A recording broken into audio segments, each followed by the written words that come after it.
here. Okay. So, this one, rect na lang ako. 3, 7, 4. So, yan. Make sure na yung object ninyo within the boundaries ng box na to or specified box. Lahat naman siya kasya. So, ginawa ko na siya before ko diniploy. So, yan. Then, press pull na lang. Yun pa. Let me just make a quick recap. So, ang pagkakaiba, isang pagkakaiba po ni press pull at saka ni extrude. Nasaan na si press pull natin? Madali lang naman to. So, this one, ito yung in-extrude natin. Dali. Ito, in-extrude, di ba? This one is press pull. So, this one, halimbawa, kukunin ko siya, i-move ko, or i-relocate ko sa ibang location. I will move this. Buti na alala ko. So, for extrude, kasama siya. So, pag in-extrude mo siya as a whole, so, wala ka ng tada. So, siya mismo ang ginawan mo ng Z-axis. But for press pull, yung boundary mo will still be here. So, once na nilipat mo yung sarong object mo, yung tada mo dito, yung mga lines mo, lalo na individual lines, yaon pa din dyan. So, it's helpful to know kung kailangan nyo siyang tanggalin or not. So, yun. Okay. So, this one, press na lang ako, press pull. Then, height is 4. Dahil naka 2D wireframe ako, medyo maribungon sa mga sa mga lines. I'll modify this to hidden, or kung gusto niyo X-ray, hidden will do. Dito sa labas, I'll create another box. 2x2. Press.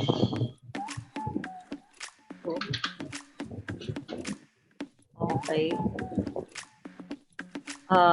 Wait. Huwag ko muna. So, I'll create a line para mas madali. But, pwede naman.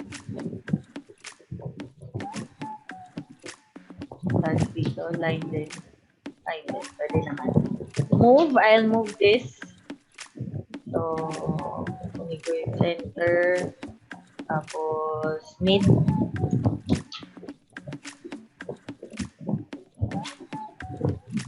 So, this one, I'll extrude.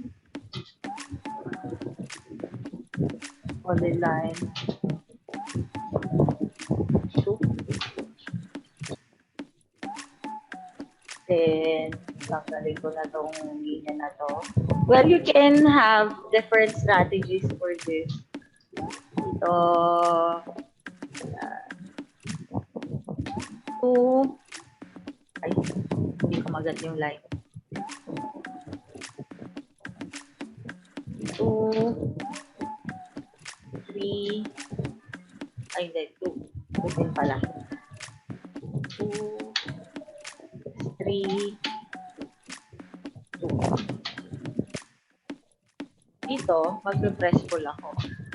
Kasi, I need this bounded surface or bounded area. Then, yun. U and I. So, this is your solid object. So, you can, sabi ko nga, dahil pinress pull ko lang yung rectangle papunta dito, may linya pa rin ako existing. So, you can delete that. So, yan na siya. So, another technique, paano ba? Pwede naman, sige. So, same object tayo rectangle ulit. So, depende sa strategy nyo. 7 by 4. Click. Pwede rin naman.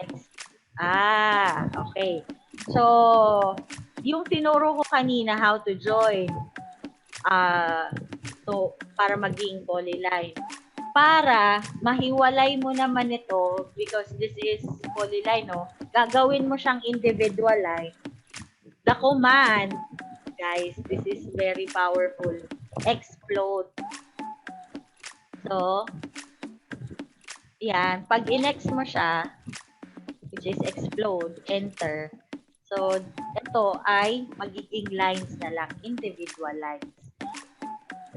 Sabi ko nga, it's very powerful kasi I'll move this dito or kinapi ko. Pag ang isang 3D object, 3D solid yan solid. Pag ang 3D solid ang in-explode natin, surface na siya or region na siya. So, halimbawa, ito, sinelect mo, dinilit mo, butas na siya sa loob. Okay, hindi na siya solid object. Ito yung medyo katulad sa SketchUp. Sa SketchUp. So, this one, kung mag-explode po kayo ng solid, make sure na wala nang balikan yan. So, pag sinolid mo siya, pag in-explode mo na, good luck. So, yan. So, anyway, going back. So, ayan na din.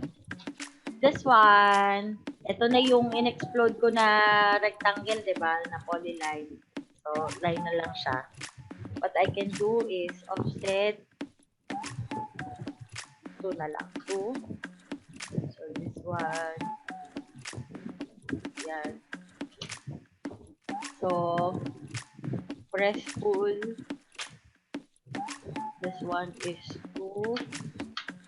This one, mali. Wait. Para, yeah. Press. This one is 4. This one is 2. This one is 4. Up. Okay. Kung ganito ang mangyari, pag nag-escape, tas undo, babalik siya sa puro lines. You can make use of this. I-move nyo na lang po. So, make sure yung magnet dun sa endpoint to endpoint. This one, select the 3D. Then, midpoint. This one. That's U and I. So, madaming strategies on how you will replicate this one. So, yung kanina ko strategy ko is arrow kanina. Same thing. I need to create a line, connect a diagonal line. Tapos, 2 by 2.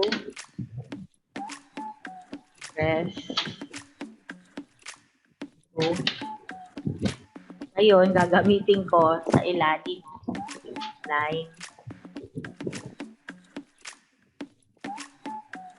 Then, I will move this. Base point ko is kailangan makuha ko yung mid. Tapos, kunin ko yung mid dito. Diba? So, dito, magiging helpful ang inyong imagination. Hindi ko sinasabing this one ang pinakamadali. It's up to you to determine ano yung strategy ninyo. Sabi ko, ang isang lagi kong sinasabi sa mga estudyante ko, hindi naman all the time na pareho kita ng process. So, basta pareho kita ng output. Walang problema yun. Kung mas naiintindihan mo sa ganitong pagi, walang problema. Hindi ko I will not negate your idea unless wrong yung ibigay mo sa aking object. Okay? So this is your job sheet 1.1. So this should be your outcome or your product. So yan. Dapat solid ha, kasama itong box na image, saka yan. Sandali. Wait.